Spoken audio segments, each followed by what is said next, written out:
Hello, hello, everyone. Thank you for joining us for tonight's episode. Socials out. Hey, Scott. Hey, Kai. Hey, Strix. Hey, CJ. Hey, Gene. What's up, everyone?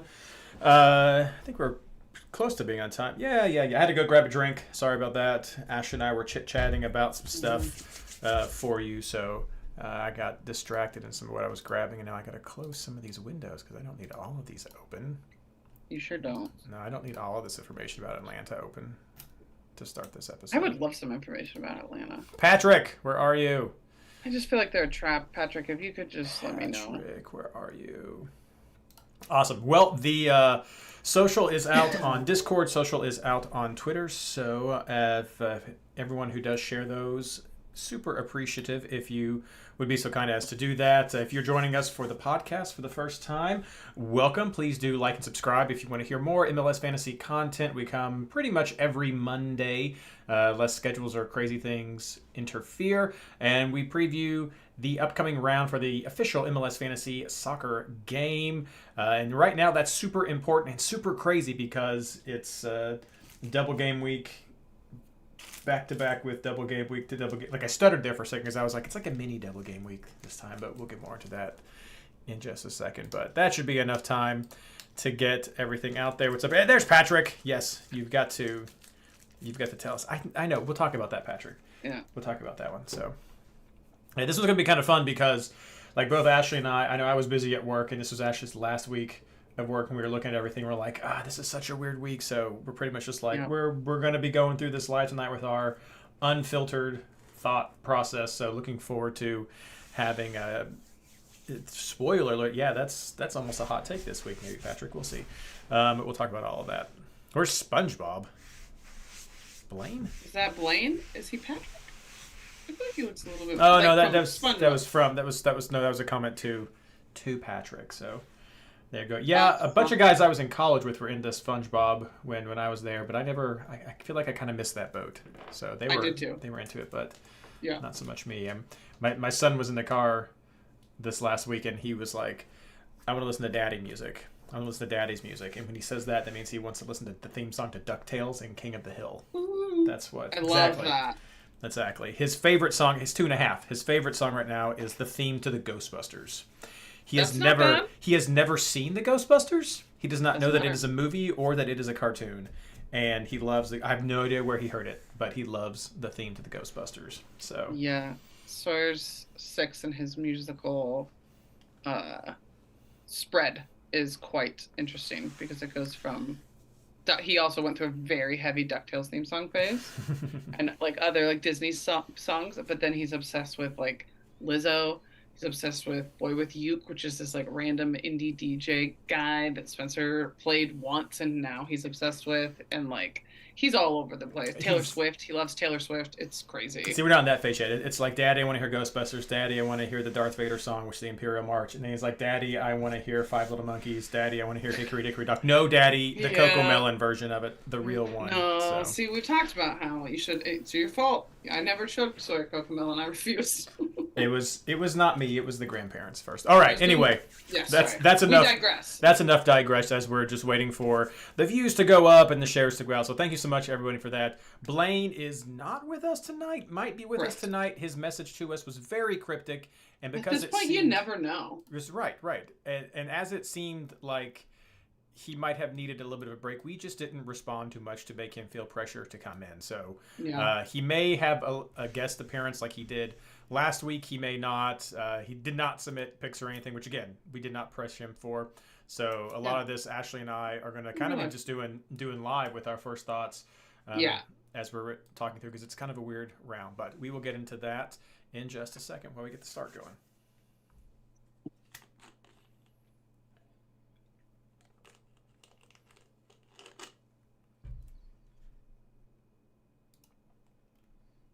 Hello and welcome to episode 19 of the MLS Fantasy Insider, our review of round 15 and preview of round 16's technically double game week. This episode is brought to you by the glass-shattering number 200. No. Actually brought to you by the amazing MLS Fantasy Insider Patreon community. It's because of you all that we are able to keep this project going. Learn more about our project and how you can contribute to that community at patreon.com/MLSFI. I'm your host, Reid Connolly from MLSFantasyBoss.com, and tonight I'm joined by my partner in fantasy, Ashley Savage. And that's it. Just us. And that's it. And it's just me, and I get to say hi first and last. That's right. First and last, it's just us. I'm doing great, Reid. Thank you for asking. You're welcome. You read my mind. You read. It was weird because we usually have someone with us. Like, the plan tonight was no special guest because we're like back to back double game weeks, even though this one's kind of technically it's a double game week.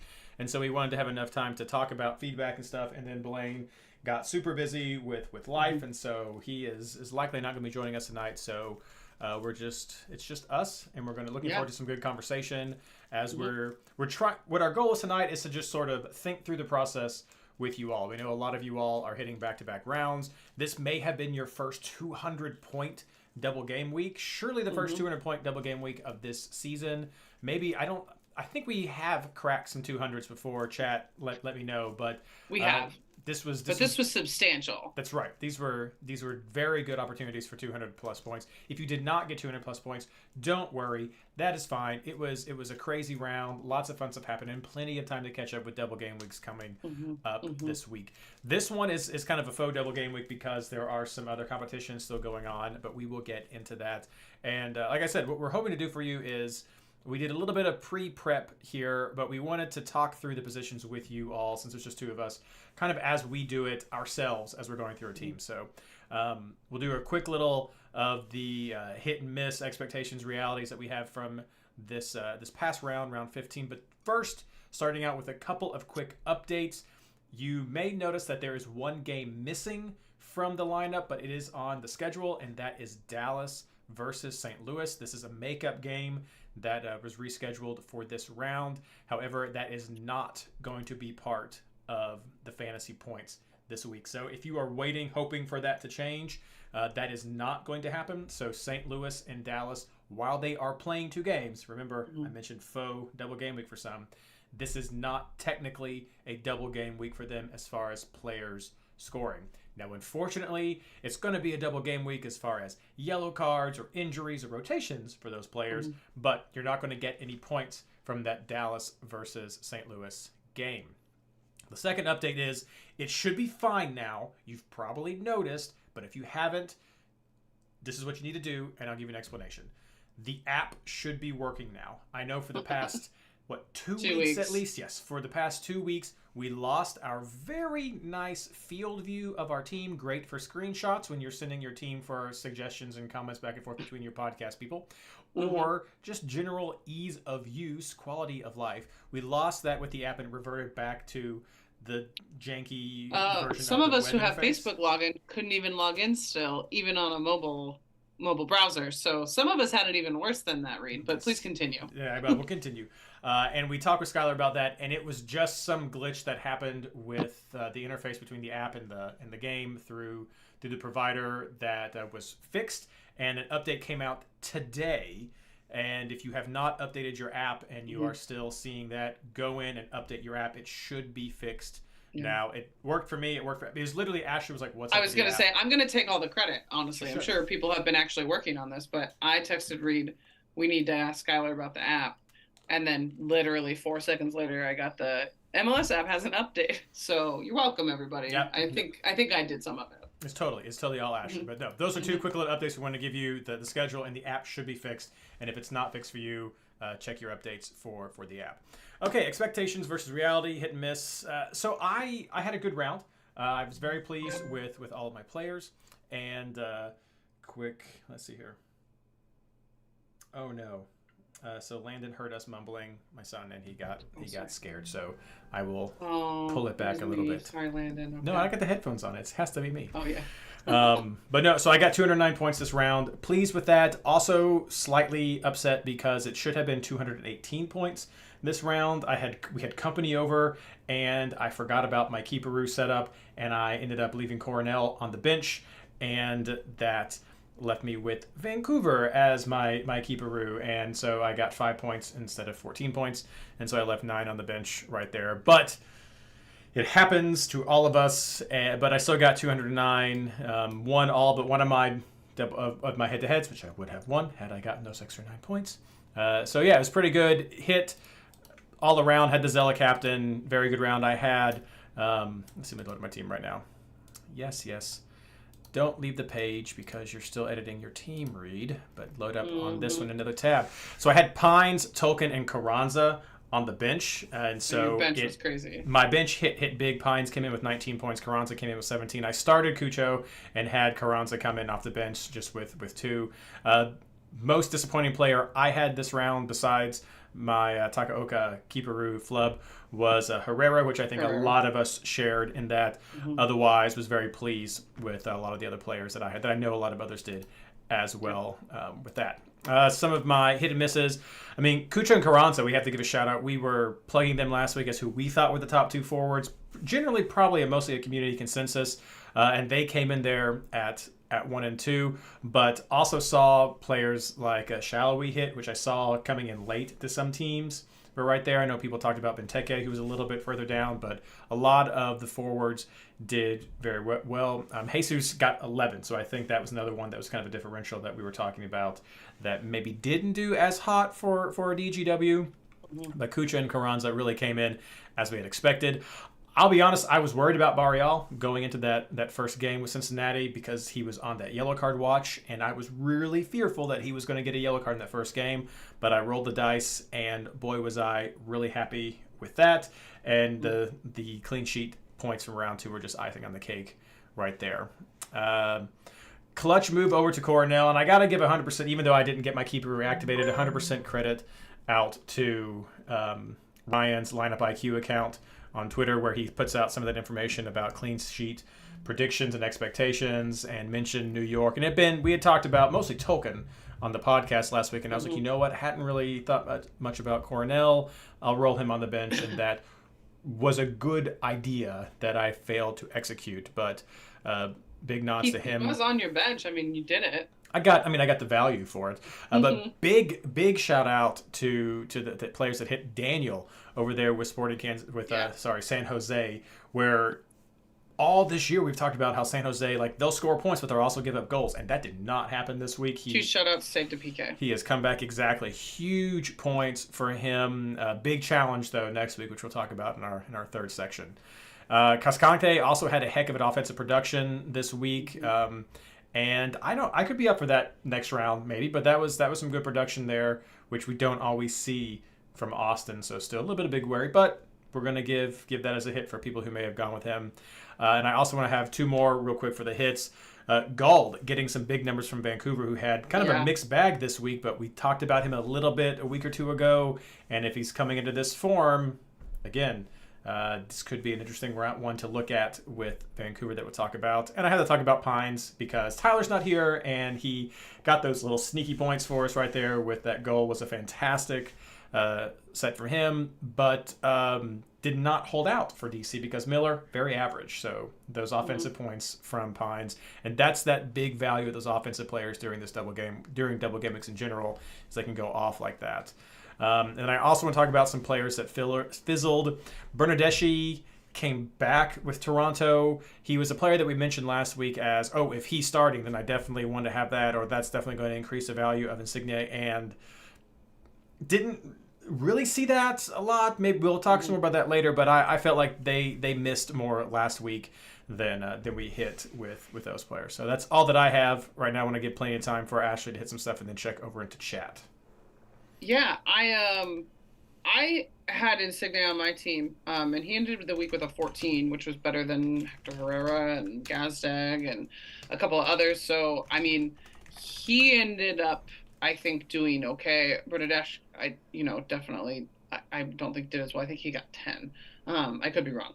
I got a 207, which I believe I would remember, but I think this is the first time I've ever broken 200. So did everyone else, or a lot of other people. But I was generally pleased. I really bombed my keeperoo. I had Schulte on the bench and then Takaoka starting, so really not a great look there. I started Hector Herrera, who kind of burned me. Last minute, I decided, and for 3 days, I thought it was the worst decision I could have made, but last minute, I decided to start Carranza instead of Insigne, and so I put Insigne on my bench. It ended up being just a 3-point difference, but Carranza in that second game ended up being player of the weekend or whatever it was with the brace. Captain Zella had Lucho, Wagner, Barriel, Gressel. I did a thing that I know there's some of you out there who also do play with your spouse or partner, but Spencer was in a work meeting and texted me and said, I forgot to change my team. And so I got on incognito mode and did this happens at least a couple times a season. And I love it because what I do is I just make a strictly gut team. I do include the players I know he needs to have, right? Like I'm not trying to shaft him by any means. I had him captain Zella and he had, Kai Wagner and stuff like that. But then I threw a couple gut picks in there for him. One was Carlos Heel. So that sucked for me because I did not pick him up.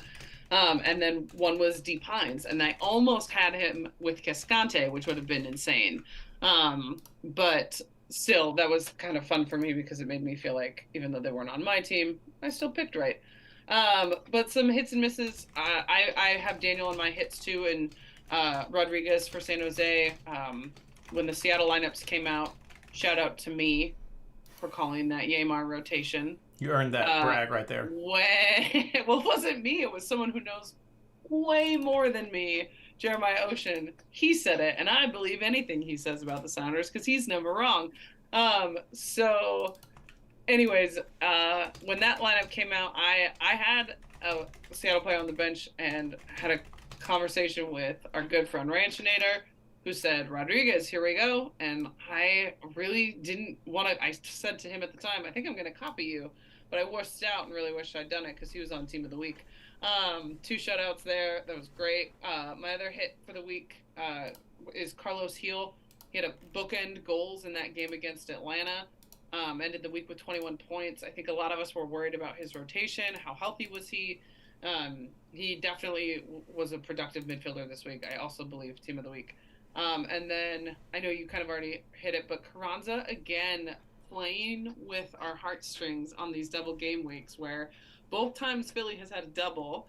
The midweek game he plays and puts up like a 2 or a 3, and then on the weekend he snags a brace. So definitely a hit. Very impressive. Loved it. I think the biggest miss of the week has to be Hector Herrera getting rotated.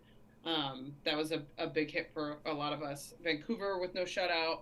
And then I don't think many people picked him up, but Alex Roldan lost the shutout to San Jose and then got a yellow card and had to sit out against Portland, where he would have gotten a shutout because that game ended 0-0. So that was a big miss player in my opinion. But yeah, that's what I saw this week. There were too many games for us to talk about the teams, but that's the players that I think really stood out for good or for bad for the last round. Yeah, and I'm not seeing much different in there. Yeah, Hector Herrera killed me, everything like that. Lots of that conversation right here. Talking about Toronto, yeah, I know a lot of the conversation I was looking at was mostly focused on Bernardeschi, how we were talking about how having that duo would really just pay off. And I just didn't see it from Bernardeschi. A little bit in that second game, but as we mentioned in chat, Black and Red was talking about people are waiting for Toronto to be more healthy, and also, as Blayne mentioned last week, Osorio is sorely missed by that team. So definitely something to watch. I'm not really betting against Toronto a lot, but that was just something they'd want to follow up on since it was something that we talked about last week as well. Otherwise, a lot of great production, a lot of what double game weeks do, we saw it so well. And we do have, again, a slightly abbreviated version of our housekeeping coming up, but definitely one you're going to want to follow up because this is a stealth double game week, and we'll be giving you those details up next.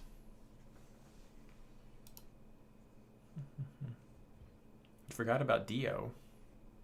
Right? How could you? Because he's been hurt. Do you I love Diamande. Oh my gosh. Do you not remember this when he played for LAFC? Mm-hmm. Do we need to start the second segment with you being like, actually, wait a minute, I forgot something? You know what? I think I just realized something. Do I just love LAFC strikers? Uh-oh. Diamande, Cucho. Now I'm obsessed with Bawanga. How have I never noticed this? Uh-oh. Uh-oh. Are you really an LAFC fan? I'm not, but we've been to 2 games. That's what it is. I like them. I like them just fine. It's your home away from home. It is. All right, let's see here. Social for the housekeeping. And here we go. All right, and welcome back. We're talking about the housekeeping for the upcoming round. Was it 16 now of the MLS Fantasy season? Like we're past the halfway mark, guys. So we didn't talk about the teams last week, the head-to-heads, and so we're going to give a quick recap this round. Champions League, 3 teams tied at 12-0-3 with Sloppy Steaks leading by points. Veterans League, we have Sombrero still leading solidly, Ashley. Yep. Solid lead from Sombrero right there.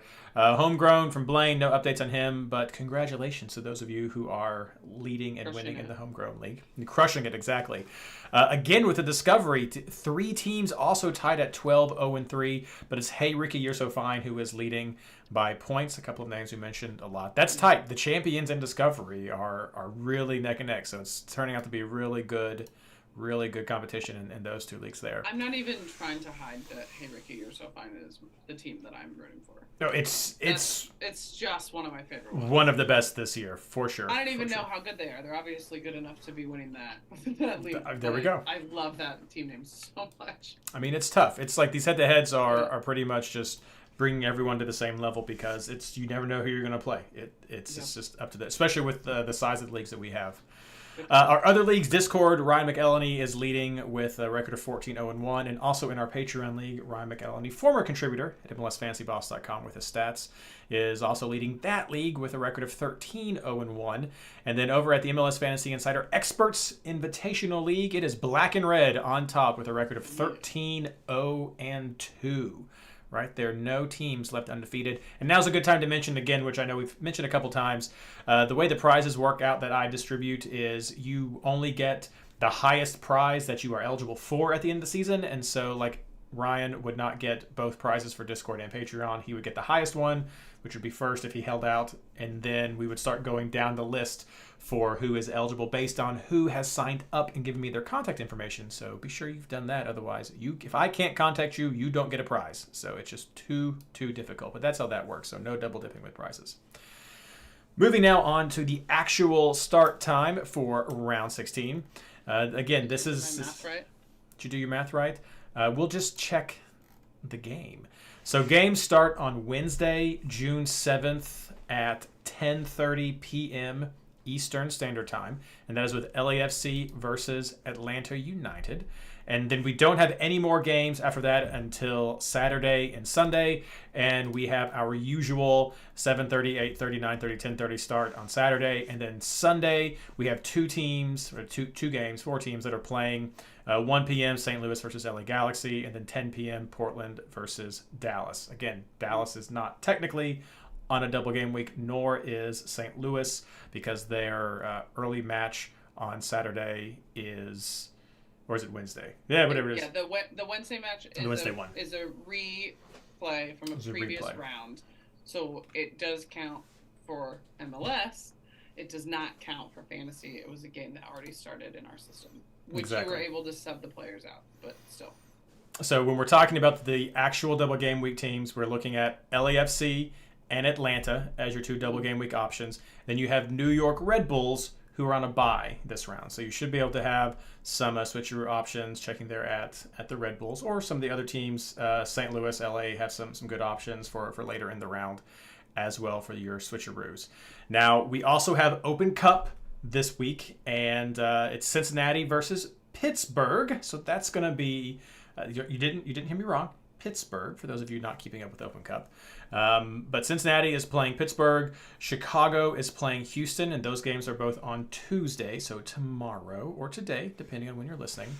And then we have Miami is playing, and RSL versus LA Galaxy are playing on Wednesday in the Open Cup. So a few teams there. Not necessarily all teams that you might be drawing fantasy players from, though, but those teams are playing, and there could be some rotations there. We also want to give a shout out up north. Vancouver is playing CF Montreal in the Canadian Championship. So again, 2 more teams. Both of those teams are going to be at home this round. So for Vancouver, that is not a lot of travel at all, but a little bit of travel from Montreal. But please do keep in mind those teams are playing their double game.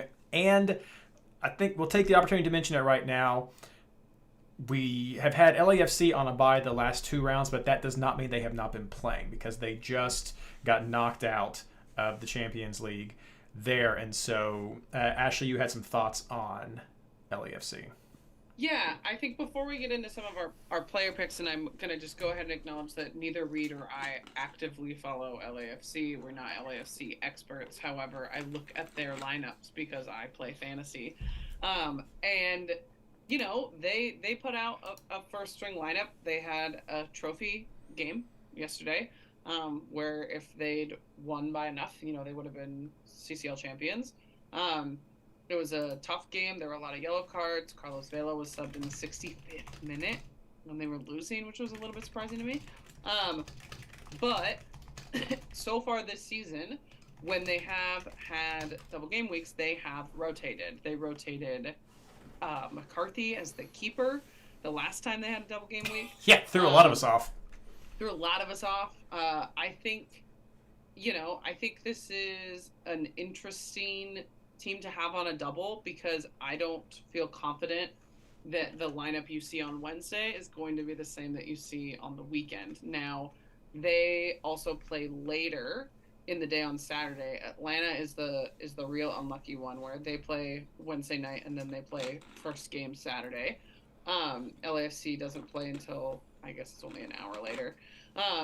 And on the road. So I just want to caution people. You'll hear when we get to it. I currently have 3 LAFC players, but all 3 of them are on the bench. And they're there for a reason because I don't trust the rotation. So I think it's important to know there's some teams that tend to come into every double game week with very similar lineups, very minimal rotation or predictable rotation, I think that we would say. But LAFC has been really switching around that back line. When you switch around a goalkeeper, I just can't trust you after that, right? And McCarthy had quite the howler in that final last night, so he might just be switched out on principle. It wasn't the difference maker, but I just kind of wanted to give just a general conversational heed that LAFC historically rotating and just played in a championship game last night. So they're on, 2 days rest? Not even? Yeah, pretty quick turnaround for them right there. And then I do want to make one more quick addition. Scott mentioned this in chat, and it is important for us to point out clearly that Vancouver versus Montreal game is the final for the Canadian Championship. So you could very likely expect them to be rolling out their A teams for that on Wednesday because this is where everything's coming down to it. Similar things could be said maybe for Open Cup. We're getting into the final rounds of Open Cup, so there could be some strong contention right there from those teams. So pay attention to those lineups if you're looking at some of those players, which I think the Canadian teams are definitely in the targets this week for who you could be targeting from. I think Cincinnati's another one. The other teams, maybe more differential options, but you know, we'll see. We'll see what happens as time goes on. So going from there. As for the suspension and injury update, because it's the quick turnaround, we haven't gotten the full updated list just yet. So the best way to check out the injuries and suspensions from this past double game week is to head over to the MLS Fantasy Boss Discord community, go to the Fantasy Tools section, and check out the Mega reference, which is pinned at the top in the link sections there. It is a community project where we all try to contribute to keeping up to date on these injuries that are not always available to us from MLS in a timely manner as far as fantasy goes. But yeah, head over there to MLSFantasyBoss.com/Discord. It's the easiest way to find that out and check out that document. And if you have any additions, feel free to ping up people who help with that curation to let them know, or just message or find out how you can become a participant in that as well. And while you're there, don't forget to check out the MLS Fantasy Boss Discord, the community player poll. That's a big tongue twister right there, where you can submit which players you are targeting for this round, and just help us create our own little list of players that we put up there each week against what Skylar gets for MLS, and see just how close we are to what he is picking and what the rest of the community is, and how maybe better we can be at times. I don't know. That's not quite fair, but it's fun. So you don't have to pick who you're actually playing, and it can be different players or a different thought, but you can vote for different players and check that out each round, because the more you vote, the less I have to everyone ping people to get a good number of results. So that is some of the quick review for this housekeeping, and we'll be talking more about the players that we are actually looking at coming up in our next round.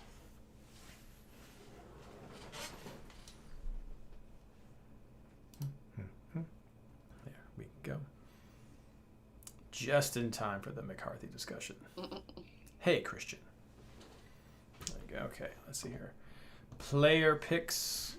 Social is out. Again, appreciate. This is a good one to retweet as well for everyone. I know this. I think we usually have a bit of an uptick around this section, so looking forward to it. Chat, feel free to mention your thoughts as we're going through here, because we're kind of doing this one stream of conscious, so just seeing how that works out for everyone.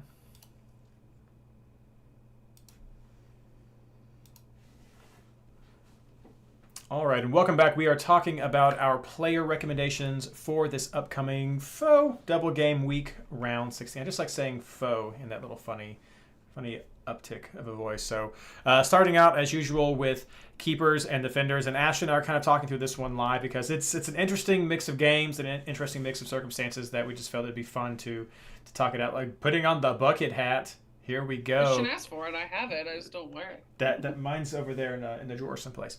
But I got this hat on right there. All right, Ashley, who are you looking at right now? What's your thought process for processing keepers and defenders? Yeah, so instinctually I was like, I'll throw the LAFC keeper on my bench and then just go to whom I like for, single game week, which for me is Berkey. That one I feel pretty locked into that my starting player is going to be Berkey. But I don't know if I trust McCarthy to do both. If he's not starting on Wednesday, I think I will go with the Montreal keeper.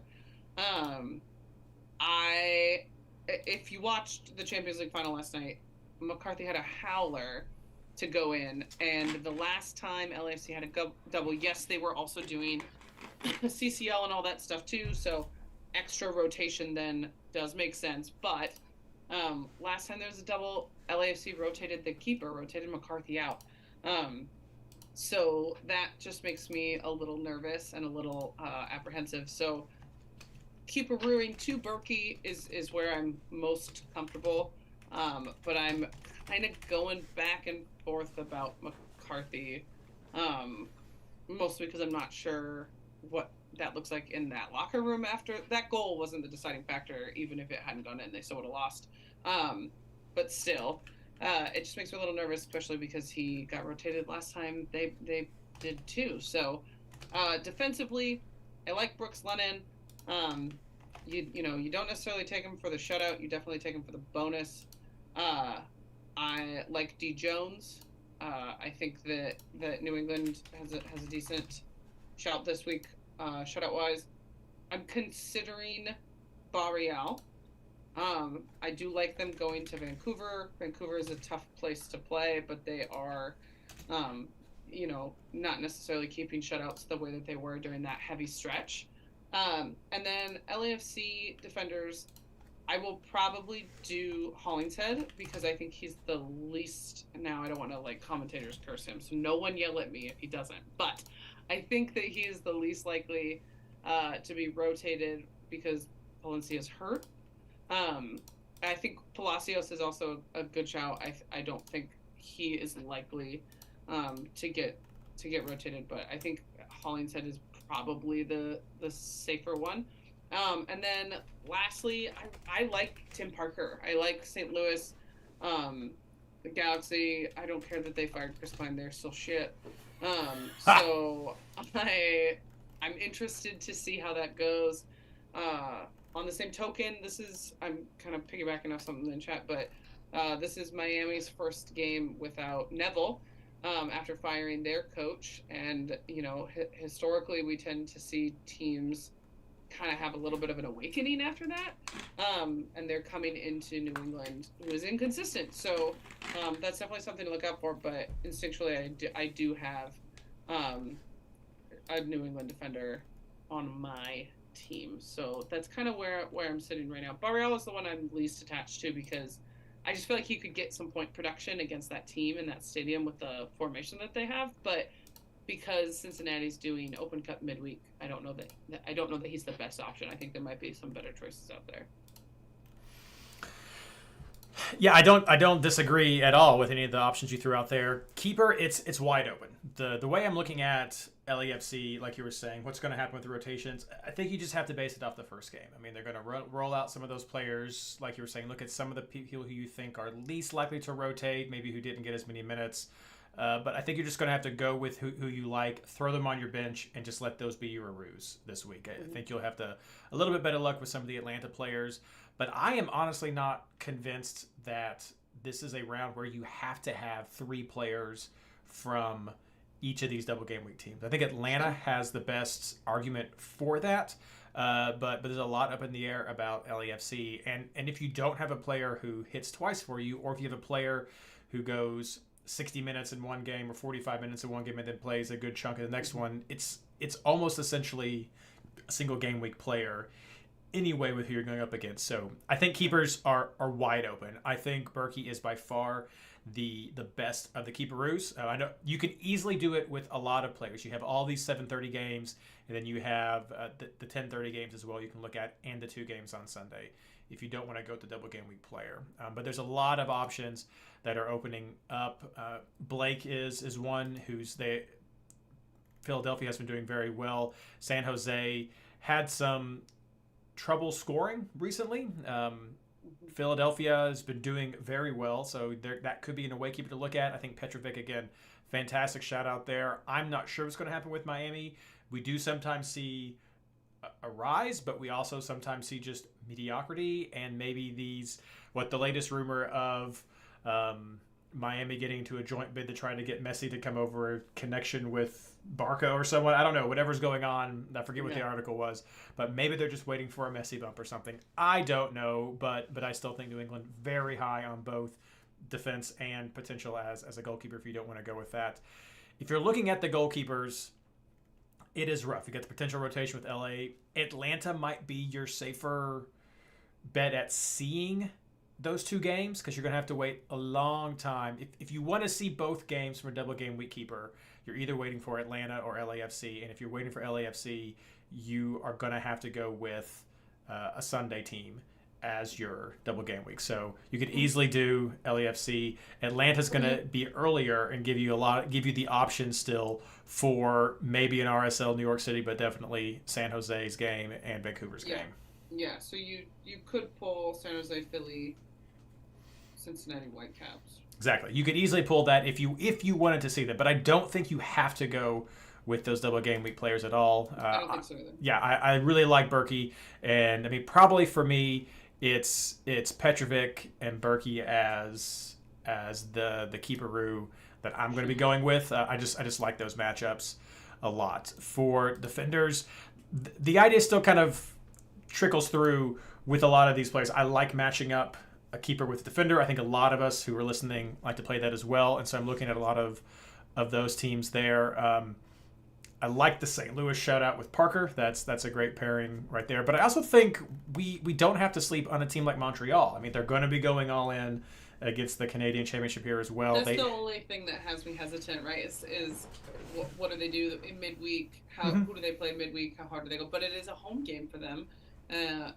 But Minnesota has Reynoso back. So are they as sleepy a scoring team as they have been the last couple weeks now that Glock heavy Reynoso is back?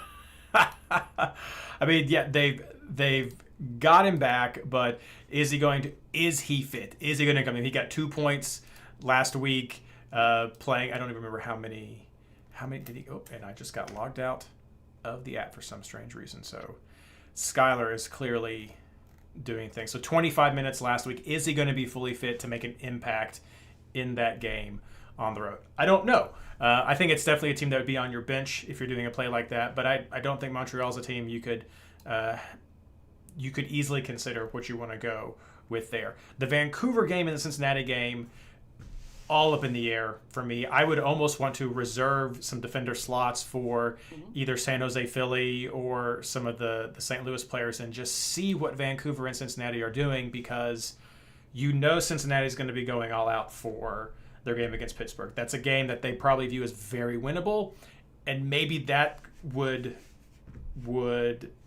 impact the rotation. Like, do you start with your starters and then pull them out at 70, or vice versa, just to put in your starters if you think you need them, if your B team's not doing as well. Midweek, right? So it's kind of exactly. So you can see, and that's it. So like by the time we get to Vancouver, Cincinnati, they've both played in games where potentially they could be fielding very strong lineups. Vancouver probably the more likely to field a stronger lineup. So how is that going to impact both teams?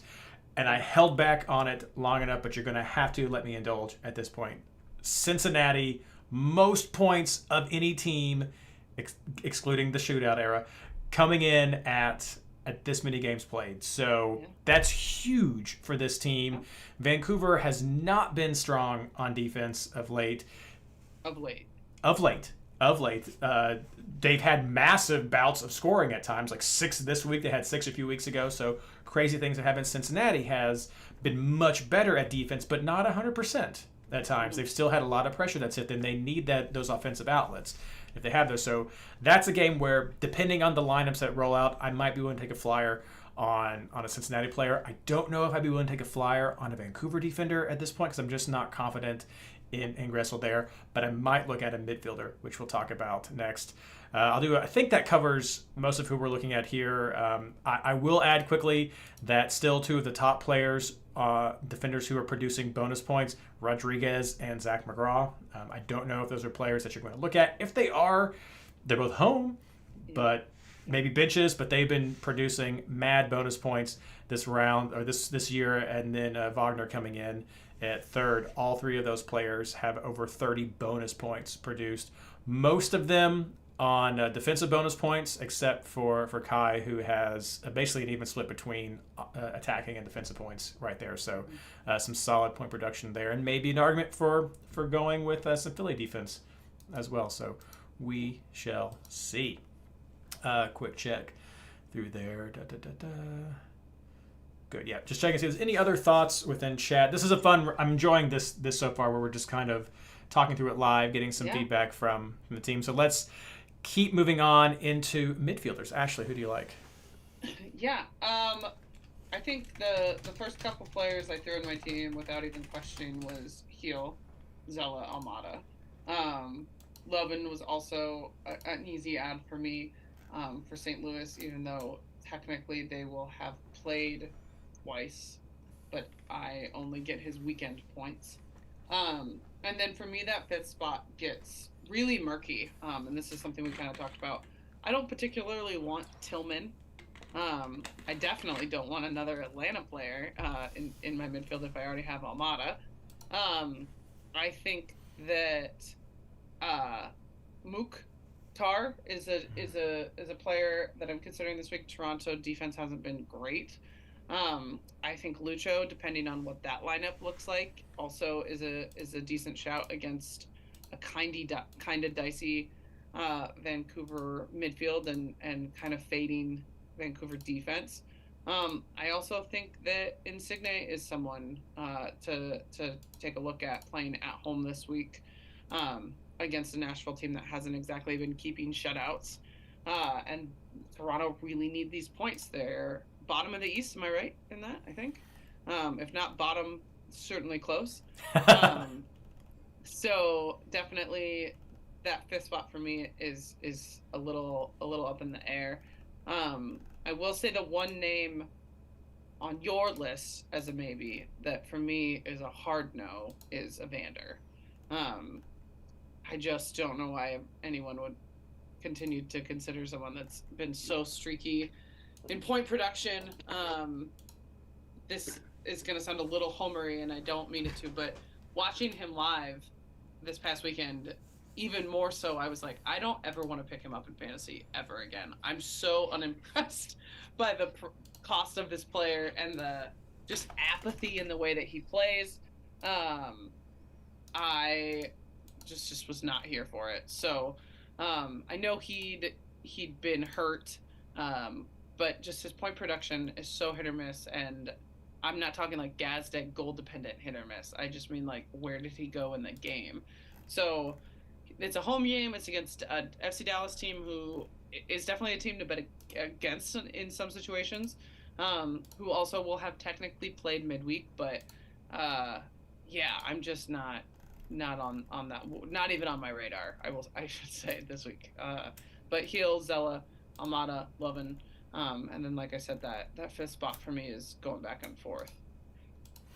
I will say this was my last one. I forgot about it until Black and Red just said it. Sorry. Espinoza has been very off, but as we just saw in chat, which is a great thing, Cade Cowell should be back. I don't know if he'll start because of just like coming back and travel. I would think so. It's a late Saturday game, but I think that might be a big factor in how Espinoza plays. I know we've kind of been talking about it on these off weeks as Cade Cowell's been gone, how much he contributes to Espinoza's game, and Espinoza picked up a couple of bonus points this past week, but nothing too impressive, and was definitely lower in the midfield points for a double game week player. So I think that's something to pay attention to, but it is a later game if you're caring about the Cade Cowell of it all. Yeah, no, I think that's a great shout out with Kyle being back, and it's just the if it wasn't Philly, I think that's what really gives me the pause for that is, they're tough. They've got a tough defense to break down, and so that is a tough one to be coming back to. But I get it. I don't think he would be on the fringes of my top 5, and the quick answer for the Evander name on my list actually is simply this: for the content. For the conversation. Yeah, sure. I know. I just no. It's of course no. It's fine. I mean, I saw that they mentioned in chat some, and not our chat in the MLS Fantasy Boss chat, and so I wanted to mention it. And we talked about Evander early on in the year. Came out less than what we had hoped. The nice way. Had a bit of an uptick, maybe middle of the first half of the season, and a lot of that was coming from the shot production that he was seeing. And maybe for many, he has turned into your own personal Barrios. And that is something like not into him, but yeah, I don't hate him yet. You're Seattle, so you're just not into like any of them. So like that's fair. That's right. I love Diego Valeri. How dare you? I mean, that's a special exception. He is leading the way for the MLS Fantasy Mount Rushmore. So he gets an exception for everyone. But anyway, as I was saying, I mean, he's really lost that production in his bonus points, and the shot production that he had was so important. And the key passes he was generating, and all those bonus points, and that has dried up, especially over the last couple of games, and that would be the big reason to hesitate for an Evander pick. I think the reason people may be going for him, and I toyed with it. I threw him into the team, looked how he looked. Did I like that shade of green? Not sure. And it was more of, do I want to bet against Dallas? They've had some injuries, they've had some struggles. Do I want to bet against Dallas and go with Evander? Well, I can see that logic, maybe wanting to try to capitalize on some of the injuries there with Dallas. I don't think Portland is that team, and ultimately he's not going to be in my list there. Heel, Almada, Lowen, absolutely names in there. Zella was one that was actually on the bubble for me for a little bit. Sure. And it's a road game. It's a road game. Chicago plays midweek. That's why I like it. That's true. No, that's very true. And I have less faith in Columbus's defense than I do in Zella. And so I do like Zella. He would definitely probably be my number 4 overall. I'll likely pick him. I don't think I'll double up with Columbus and go with the Cucho this week. But we'll talk about that in a second. Yeah. But he was one I was thinking. I was also going over Gazdag. I know people are talking about Lucho. Copying and paste what I said about Barrial when we're talking about Lucho. Like, what's going to happen with Open Cup? Did not expect the rotation that Cincinnati had with the second game this week. Lucho there up top, rotating more Vasquez than really Lucho. Yeah. So wondering if he's going to be featuring more coming up. So just check out that Open Cup game for them. But see that Lucho there. But also maybe Gall. That could be, and maybe this is not the week with the double game that they have, but he was one of the only players that produced both rounds for Vancouver in this last double game week. So a quality player that has the ability. Cincinnati may not be the best opponent, but maybe they will be because of Yeah. all the rotation that could happen. But I think those are two players that you might, again, keep someone on your bench maybe that you wouldn't care to swap out, and you could look at some of those players that would be right there. Other than that, I also want to mention Torres from Orlando. He did well in this last round. I think he's gotten a couple of goals and a couple of assists in his last 5 games. I had to check the stats to be absolutely sure. Going up against Colorado. Colorado's on the road, going to be traveling a lot. Neither of these teams have any other commitments during this round. But Colorado's given up a lot of goals as of late. They've had a couple of games here and there where they've been kind of stingy. So not quite sure what to expect all the time from Colorado, but with that kind of travel, potentially that kind of heat. I know it's now hurricane season in Orlando, so that kind of humidity down there. Just saw the in-laws at the family reunion last week, so know all about the weather. That could be a nice little pick up there. It would have me worried because that would normally be for me like a bench type pick, and I don't like benching midfielders, but I think that he's in there. Mukhtar, another one, absolutely there. We were talking about Toronto before, just a little bit ago, and the impact of Osorio not being there, and Mukhtar has just been great. I don't know, again, if he's my top 3. And I'm 100% in agreement with you. I think it's LAFC that you don't have to have the 3 players from. I don't I'm just not that into Tillman. I think if you're going to go LAFC midfield, he would be the one, but I'm not that into it. Yeah. Right? So no, I get it. It's tough. This is an interesting midfield where there are very strong players who a lot of us like to go to who are playing on the road this week, but I think that does open up your options for how you want to configure your team for taking advantage of this. And these midweek games are really throwing in those wild cards right there. Let's see. Checking over chat real quick.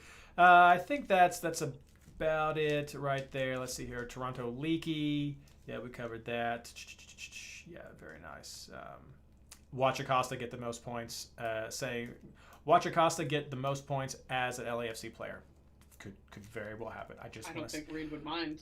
No, I wouldn't. That's the great thing. Is like I can be like, I'm not going to go with Acosta. I'm not sure. And he goes there and gets like a hat trick, and I'm like, I'm happy. I'm happy. I will just say for those of you who are superstitious, anytime Reid has felt a little off on FC Cincinnati, they've hit. So just take that for what it will be. It's just I try to be realistic, and I just get to be happy all the time. That's what it comes down to. Yeah. All right, let's talk about forwards. We had a little bit of they bled into some of our midfielder. Who are you looking at, Ashley? Yeah, this one was quite easy for me. I put GG on my bench. I put Bwanga on my bench because I am worried about his rotation. And I'm starting Cucho. Cucho had a fantastic double game week round. He is producing almost Zella level points. I mean, he's assisting, he's scoring, he's picking up little bonus points. Cucho for me is who I'll start over the other two. I am a little worried about GG, and I'm honestly more worried about Bwanga. Also got rotated last time. I do think it's important, and I've said it before, but I'll say it again just for emphasis. The last time LAFC rotated on a double game week, they were coming into a CCL week as well. So I think that it's hard to decide what their rotation is and how consistent they'll be. But I'm just nervous about the rotation. I definitely want Bwanga. I don't want Bwanga and Vela, but I definitely want Bwanga. I'm just nervous that he won't start both, so I'm going to put him on the bench. But Cucho, for me, away at Chicago, who's playing midweek, and the form he's in, he was an easy add for me this week.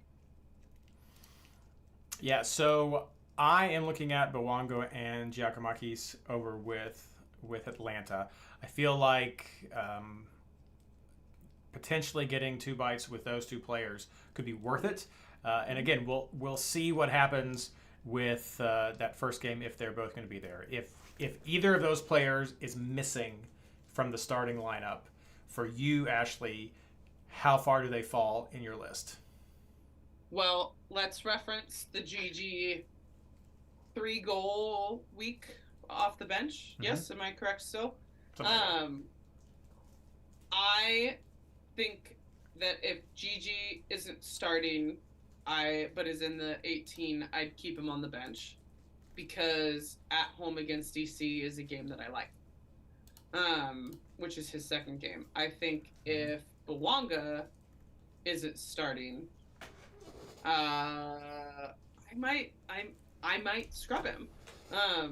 Because I don't like his second game more. I don't like Houston away as much as I like at home against Atlanta. And I definitely wouldn't advise getting into what I call LAFC trap, which is where your striker doesn't start, so you grab one that is, but then that striker is the one that ends up getting rotated for the next game. LAFC have a lot of strikers, so they're not, they're the opposite of the Seattle Sounders. They're not hurting for a front three. So there, I think, could and will be rotation there as they're coming off that Sunday game. So for me, I think if he's in the 18 but not starting, Gigi stays on my bench just because of what he was able to do recently. But Bwanga, I don't know. I mean, and I love Bwanga. I think that guy can score after getting off an airplane. But I don't know. A final loss does something to you. They've been playing, even though they've been not playing in MLS for 2 weeks. They've been playing CCL. So I don't know. I definitely would move him to the bench if I didn't drop him altogether. But I don't know. What about you? No, I think that it's Gigi who stays on the bench because you're exactly right. He's been doing great things off the bench right there. If Bwanga's not starting the first game, I don't want him because, frankly, if I'm having to pick from away strikers versus Houston or versus Chicago, I am with you with Cucho in that sense of going for Chicago. But I also think we have some other options. If you wanted to go back to New England and look at that home game versus Inter Miami, new coach, who knows what's going to happen. You got Bobby Wood, who's been doing pretty well as of late right there. You could check out some action over at Orlando if you want to. You can look at Bernardeschi again over at Toronto. We've had conversations about Bernardeschi earlier, but I mean, I think these are some other names that start to creep back up into the list. Vela's not been producing at that level where I think it's where you want to go for. We've talked about Abobasi in the past. I don't like him up against Philly with this round, even if Kay Cowell is coming back. And I know we've also talked about Benteke.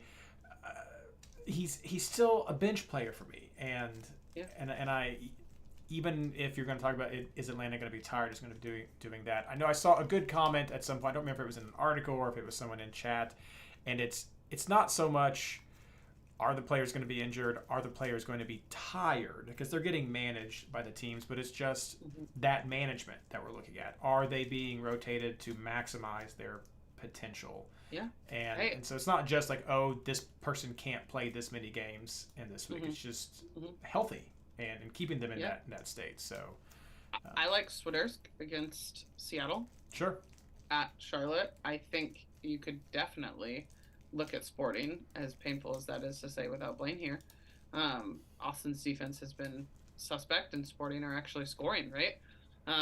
So I think you could definitely look at Shallowy or Polito in that if Bwanga's only going to go one game. Do you like him at Houston more than some of those other names we just kind of threw out? And so, yeah, I think at the bare minimum, they stay on the bench. But dropping, I think, could make sense for either. But for me, for Bwanga, for sure. Yeah, if Bwanga starts, I would go with him as a starter and have Gigi on the bench to see what happens, assuming they both start. If Bwanga doesn't start, then I think for me, Cucho jumps up to that spot right there with, I'm going to say Wood now, but basically whoever New England is starting. At the forward spot right there, that would probably round out my top four of forwards. Would be those, looking at those guys right there for just the potential versus the teams that they're going up against. And that's a pretty short and sweet for what I think right there. I'm likely going to I'm likely going to have a scrub for my other forward spot as I usually play, so I'm not worried about having two forwards on the bench and seeing what happens there. I mean, you could maybe even talk a little bit of Carranza comes in there as another option, but I still don't think he is in that top four for me with that. Yeah, me neither. Yep. All right, not seeing really any different names in chat, so let's move on to the big question, which now is captains. Ashley, are you ready to pick someone? Okay. Oh, sometimes you're usually like, oh man, I don't know, but tonight you're ready to go. It's Almada. Okay. It's just is. I said at the start of the show, I asked Patrick if Atlanta was a trap, and Patrick said yes. Patrick is our resident Atlanta expert, but you know what? They're still on a double, and he's still Thiago Almada. So I'll fall into that trap. I think that giving him, I like to, I think back to, I think it's a Skylar saying that you just say often here is 2 bites at the apple, right? Yeah. You get 2 bites at the apple. Thiago Almada's double bite is better than most people's triple bite. So I think that's an easy one for me, even though I'm not particularly sold on them. I'm sold on him. So yeah, Almada this week for sure. Yeah, no, I agree. I like him. I like going for the 2-shot, and so he's easily coming in at that spot for me as well, Almada. I guess the question should be, who is your captain if it's not Almada? And everything else is coming up with Almada in chat. I mean, you could. I'm not gonna do it. I'm not gonna do it. Yeah. But yeah, the single game week lineups, and if you consider form, I think heal. But don't do that. I think you should captain Almada. I mean, I think you have an argument for New England being potentially a 3-deep single game week team. A lot of that, though, is questioned by what's going to happen with Miami with the new coach. So that's definitely a big question right there. But no, it's definitely Almada for me as well. I'm not seeing anything different in chat. I mean, I'm seeing like joke suggestions in chat. Never a joke. But well, no, here from Scott, maybe Lowen versus the Galaxy over in. My only thing is they will technically play twice, even though they won't play twice for us. That's important to remember, right? Yep. St. Louis is on a double, energy-wise, but they are home against the Galaxy. Do they go to Dallas? Yes. Is it at Dallas? Yes. It is at Dallas. Yep. Yeah. So they'll be managed. Something to consider. They'll be managed. Well, great. Well, we hope you enjoyed the little different approach to just talking through the picks, which is I pretty much, I guess, our standard format when there's just 2 of us going through all of this, which we hope it's fun for you all. Let us know. Hit us up on Twitter or in Discord and let us know if you liked this format, or if you're with us right now. Just let us know how you like this. Barrios cap. How dare you? How dare you say something like that? They don't even have a favorable matchup. It's just ridiculous. But no, well, that's all that we have for the show tonight. Thank you so much, everyone, for joining us and chatting with us. I know it's a crazy, hectic schedule right here in this point of the year, but we're going to make it through. We're going to have so many points and so many double games and conversations like this. It's going to be a lot of fun. Hit us up with your questions if you like. Hit up Discord with the questions if you like. It's one of the best places to see what the options are and just what the general. Sometimes it's chalk, sometimes it's just differentials. It's whatever you want to go. So Ashley, let's wrap everything up tonight with plugs. I don't have any, and so since Blayne's not here, I will just continue to plug the Discord community. Playing this game with them is twice as fun. So if you're not there, go check it out. Exactly. And if you are there, thanks for being there.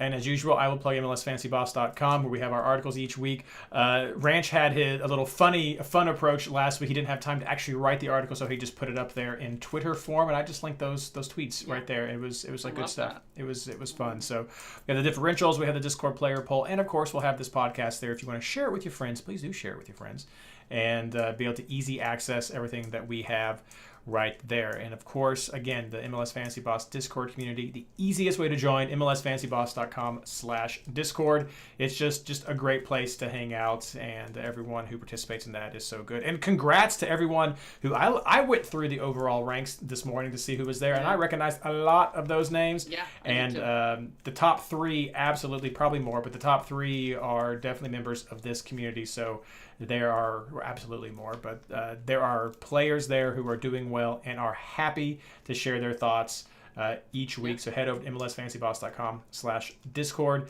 and become a member of our community. It's fun, and just do it. Just do it. You know you want to. But yeah, so again, thank you so much for joining us tonight. And as always, good luck.